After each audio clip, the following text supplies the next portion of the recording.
and divers gearing up for a deliberate mission to bring a car believed to be connected to a 1958 cold case up to the surface of the Columbia River. Thanks for being here at noon. I'm Todd Unger. Since this operation first started yesterday morning, KOIN 6 has been on top of every development. Jeff Gianola covering the case of the Martin family disappearance for decades. Jeff, what are you learning right now about today's operations? Well, Todd, let me set the scene for you. This is a live picture looking across the Columbia River from the Washington side at Cascade Locks, where that crane is now set up. And what's happening now, divers for the last 5 hours have been using a dredge to try to suck up the mud, debris, and the rocks that is anchoring that car down on the bottom of the locks.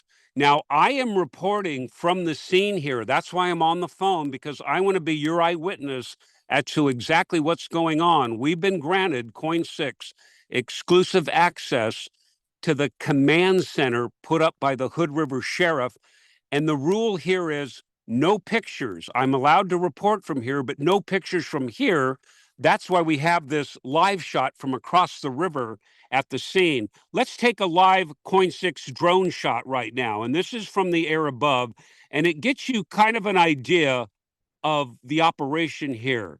It's believed that the car, believed to be the Martin car, is right at the beginning of the locks there. And if you look closely, you can see cables leading into the water. And for the past 5 hours, the cables have gone in a circular motion, like the divers are moving around that car. They're removing the debris. And then about 50 yards away from that, you can see the mud from the debris float downriver. So they're trying to clear that area. And the hope is that possibly by 1, 2, 3 o'clock this afternoon, they will have removed most of that debris so that they can lift the car out of the water. Now, about 2 hours ago, this was the video we saw. They pulled a log out of the water, the divers, as they were trying to clear the area around the car. Then later, the dredge pipe came up, and they started hammering on it, and a rock, I would say softball size, fell out of there. And that's the challenge they're facing here, sucking up debris, a lot of it rocks, and they're trying to pound it out. As a matter of fact, the dredge pipe is coming up right now so they can clear more debris. That's the challenge they have. What's happening underwater?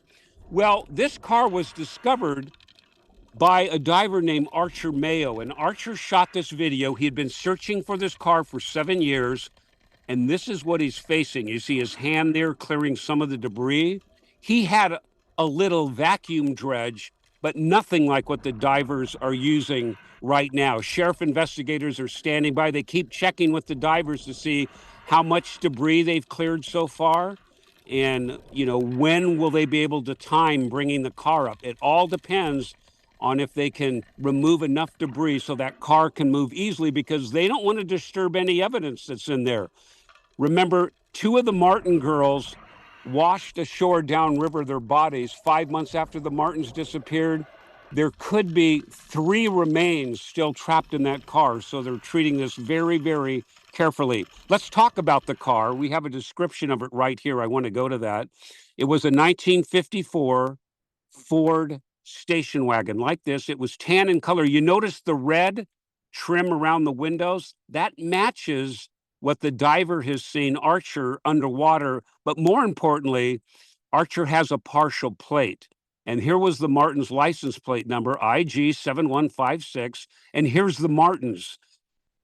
It was Ken and Barbara Martins, the parents, along with their 3 girls, Barbie, Virginia, and Sue. And that gentleman on the left, he was in his 20s, and that's Donald Martin, the oldest Martin. And Donald was stationed with the Navy in New York when his family disappeared, and was somewhat estranged from his family. So let's get back to our pictures of what's happening here right now, our live aerial drone.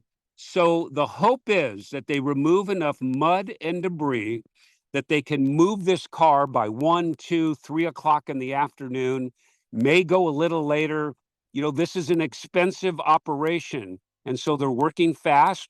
That dredge costs money, the crane costs money, they're up against the gun, but the one thing they want to do is be very careful when they raise that car out of the water. So they'll probably encircle that car with tarps, with special netting. And when that car comes out of the river, it'll be quickly wrapped up, put on a flatbed truck, and driven to a secure location like a warehouse. And that's when they will have to sift through all the debris that comes up along with that car, whether that be human remains, all the mud and rocks. Can they find minute pieces of evidence?